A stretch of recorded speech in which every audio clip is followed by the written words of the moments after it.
guys, this is our squat hold complex. So for starters, we're going to get into a squat position. So feet outside of shoulder width apart. We're going to come down into a partial squat. So that's a full squat, partial squat here. Good way to tell is if you've got your hands hovering over your knees. Now we're going to hold this first position for the designated time. Might be 15, 30 or more seconds.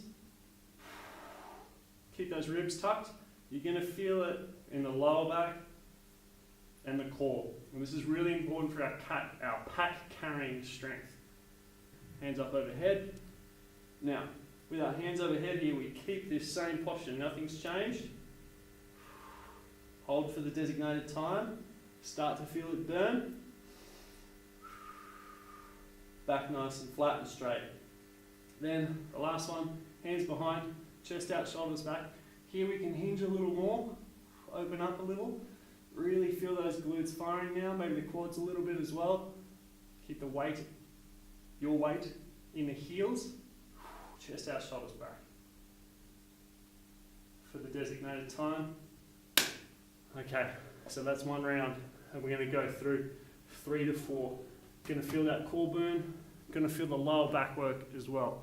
That's a squat hold complex.